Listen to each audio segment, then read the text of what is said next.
আজকে আমরা শিখব বচন অধ্যায় থেকে ব্যাপ্য এবং অব্যাপ্য পদ কিভাবে বাক্য থেকে বচনে পরিণত করে ব্যাপ্য এবং অব্যাপ্য পদ নির্ণয় করতে হয়। আর তোমাদের কিন্তু লজিক বচন অধ্যায় থেকে এই ধরনের কোশ্চেন আসবে এবং তোমাদেরকে কিভাবে লিখতে হবে। অধ্যায়টি কি? বচন, কিন্তু এটা অধ্যায়। ওকে, বচন তোমাদের হেডলাইনে কি থাকবে? ব্যাপ্য,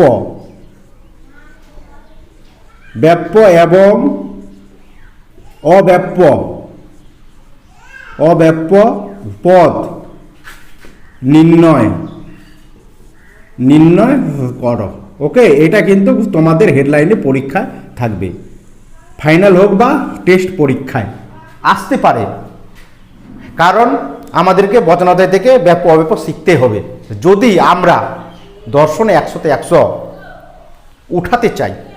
ওকে, তাহলে কি থাকবে হেডলাইনে? ব্যাপ্য এবং অব্যাপ্য পদ নির্ণয় করো। তোমাদের পরীক্ষায় থাকবে 2 মার্কের 4টা থাকবে 8, 4টা করলে তোমরা 8-এ 8 লজিকে পাবেই এই অধ্যায় থেকে। তাহলে 1 নাম্বার তোমাদের থাকতে পারে যে কোনো চাষি করদাতা নয়। এটা কিন্তু পরীক্ষায় তোমাদের উঠানো থাকবে। এটা কি? বাক্য, মনে রাখবে এটা বাক্য। বাক্য থেকে আগে আমাদেরকে বচনে পরিণত করতে হবে। বচন পরিণত করার পরে আমাদেরকে ব্যাপ্য কোনটা পদ আর অব্যাপ্য কোনটা পদ নির্ণয় করতে হবে। তাহলে এটা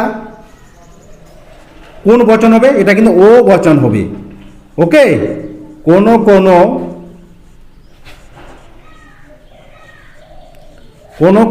চাষি, ওকে, নয় করদাতা।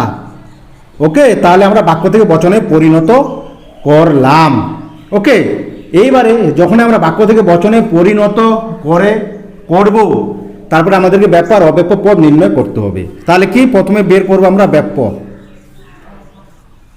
ওকে, তাহলে ও বচনে কোন পদ? ব্যাপ্য। বিধেয় পদ কিন্তু ব্যাপ্য। এটা কি? উদ্দেশ্য পদ, সাবজেক্ট। এটা কি? বিধেয় পদ মানে প্রেডিকেট। তার মানে ও বচনের বিধেয় পদ ব্যাপ্য। তাহলে কি লিখবো? বিধেয় পদ। বের কেটে কি লিখবো? করদাতা, করদাতা। তার মানে ও বচনের ব্যাপ্য পদ কি? বিধেয় করদাতা।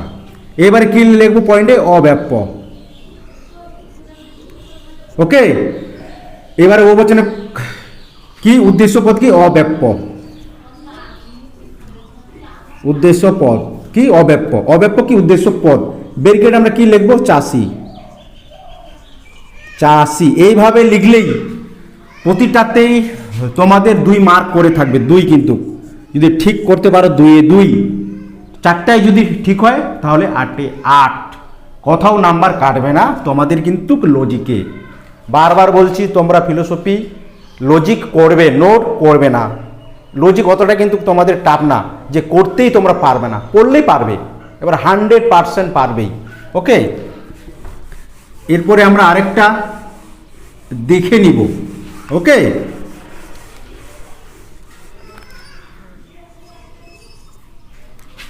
প্রত্যেক, ওকে, গরু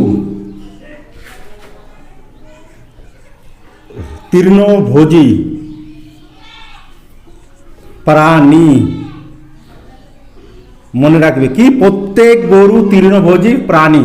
এটাকে বাক্য থেকে আমাদের কিন্তু বচনে পরিণত করতেই হবে। এটা কিন্তু এ বচন। ওকে, এ বচন হলে কি লিখতে হবে? সকল, ওকে, গরু হয় তৃণভোজী প্রাণী। ওকে, তৃণভোজী প্রাণী। এরপরে আমাদেরকে কি দেখতে হবে? ব্যাপ্য পদ আর অব্যাপ্য পদ।